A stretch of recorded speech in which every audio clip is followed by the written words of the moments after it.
Lasri dengan NIM 2201020035 dari kelas 6 A2 Akuntansi. Di sini saya akan mempresentasikan tugas UTS saya mengenai GCG. Langsung aja ke presentasinya. Saya akan membacakan materi-materi tentang GCG, artian dan lain-lain. Baiklah, GCG atau Good Corporate Governance merupakan suatu sistem, proses, struktur, dan mekanisme yang mengatur serta mengendalikan perusahaan agar tercipta keseimbangan antara kekuatan dan otoritas dalam perusahaan. Tujuannya adalah memberikan akuntabilitas kepada pemegang saham dan pemangku kepentingan lainnya, sehingga perusahaan dapat mencapai kinerja optimal secara berkelanjutan tanpa merugikan pihak manapun. Konsep GCG mulai dikenal luas di Indonesia, terutama setelah krisis ekonomi 1997 sampai 1998 yang mengungkap kelemahan pengelolaan perusahaan seperti buruknya pengawasan, praktik curang, dan lemahnya profesionalisme.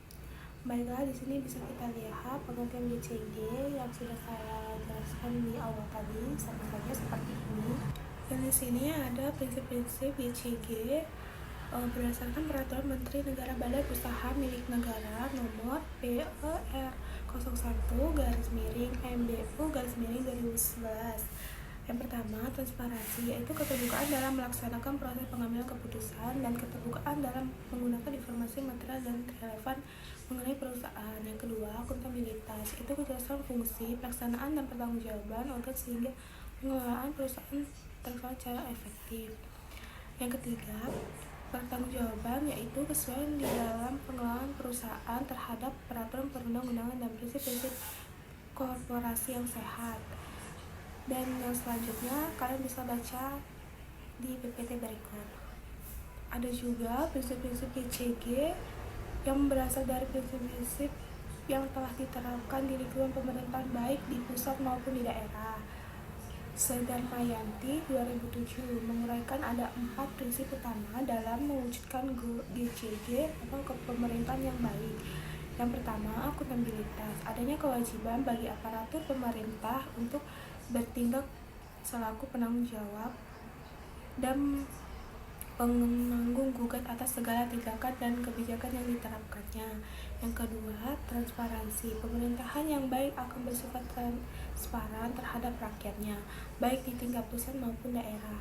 Yang ketiga, keterbukaan, menghendaki keterbukaan kesempatan bagi rakyat untuk mengajukan tanggapan dan kritik terhadap pemerintah yang nilainya tidak transparan. Yang keempat, aturan hukum, pemerintahan yang baik mempunyai karakteristik. Dan ada juga prinsip-prinsip GCG menurut Musadiek dan Sulistyo 2018. Ada 5 prinsip tersebut. Lalu di sisi lain juga ada prinsip-prinsip Sutedi 2011. Ada 4 prinsip-prinsip itu. Dari beberapa prinsip-prinsip tersebut, prinsip-prinsip GCG yang diuraikan kiranya dapat disimpulkan bahwa prinsip-prinsip GCG yang wajib ada dan dilakukan secara konsisten dan oleh perusahaan corporate adalah: yang pertama, akuntabilitas, diartikan sebagai pertanggungjawaban terhadap kinerja individu atau satuan organisasi dalam suatu perusahaan. Yang kedua, transparansi adalah keterbukaan terhadap informasi, data, proses maupun kegiatan perusahaan. Yang ketiga, responsibilitas adalah prinsip tanggung jawab perusahaan dalam mengembangkan dan melaksanakan tugas dan wewenang yang telah diberikan kepada perusahaan untuk dikelola secara profesional sesuai dengan peraturan perundang-undangan. Dan ada juga yang keempat dan keenam sebagai berikut.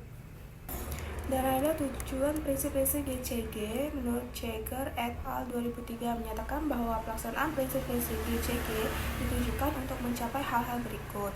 Yang pertama, memaksimalkan nilai perseorang dan nilai pemegang saham dengan cara meningkatkan prinsip-prinsip GCG agar perusahaan memiliki daya saing yang kuat, baik secara nasional maupun internasional, sehingga menciptakan iklim yang mengandung investasi.